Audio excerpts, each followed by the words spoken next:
앵커의 산책입니다. 오늘은 현대차 보죠. 어제 인베스터 데이를 진행하고 나서 장 막판에 주가도 쉽게 올려 붙였고 오늘 같은 장에서도 기아는 상승했고 현대차 같은 경우는 보합권에서 거래를 마쳤습니다. 어떤 내용이 인베스터 데이에서 나왔길래 이런지 살펴보고 오늘 대부분의 증권사에서 코멘트를 내놨습니다. 그 내용들도 함께 정리해 보도록 하겠습니다. 일단 가장 기다렸던 건 주주 환원책 부분일 겁니다.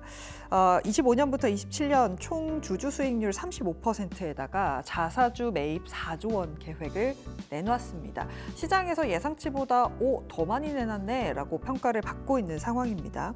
향후 3년간 약 1조 원 규모의 자사주 매입이 이루어질 거고 또 인도 IPO 자금까지 활용할 경우 내년부터 해서 27년까지 주주 환원율이 계속해서 올라갈 수 있다. 라는 긍정적인 분석이 나와 있습니다.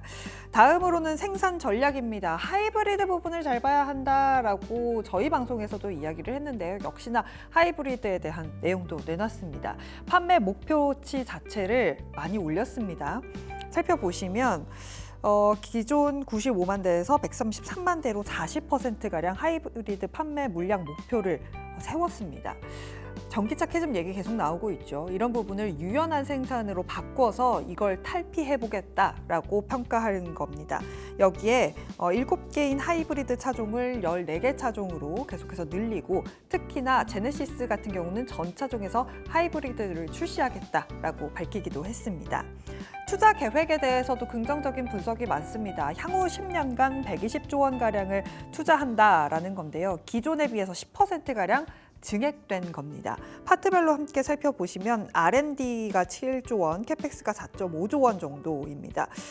향후 계속 투자를 늘려가겠다. 이렇게 투자가 늘어난다면 사실 기술적으로도 성장할 수 있기 때문에 이 부분도 긍정적으로 해석이 되고 있습니다. 이에 대해서 다양한 증권사들이 코멘트를 내놨는데요. 가정면서 다올부터 함께 살펴보도록 하겠습니다. 살짝은 좀 보수적인 의견이었습니다. 중장기 우려가 가시지 않습니다만 27년 타겟 마진은 우상향이다. 단기적으로는 주가가 오를 수 있다라고 했습니다. 하지만 살펴봐야 할 건 3분기 실적 시즌에 들어가고 나서의 부분인데요. 미국 전기차 세액 공제안 같은 부분들이 계속해서 시장에 영향을 주고 자동차 업종 자체에 영향을 줄 수 있기 때문에 그 전까지 단기적인 상승을 예상했습니다. 대신증권에서는 편안한 현대차, 배탈을 키워줄 부품사라고 되어 있었는데요.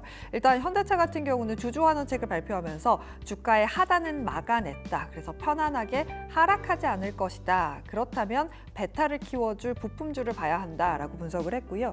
글로벌 자동차 업황도 봐야 하고 환율도 불확실하고 또 현대차 같은 경우는 전고전에 대한 부담이 있기 때문에 자동차 부품사를 봐야 한다라면서 현대오토에버, 만도, SL, 현대미아, S&T 모티브 같은 종목들을 제시했습니다. 다른 증권사들에서는 대부분 긍정적인 분석을 내놨습니다. 유진에서는 시장의 기대치를 넘는 주주 환원책이었다. 업종 내 최소 노주 현대차다라고 했고요.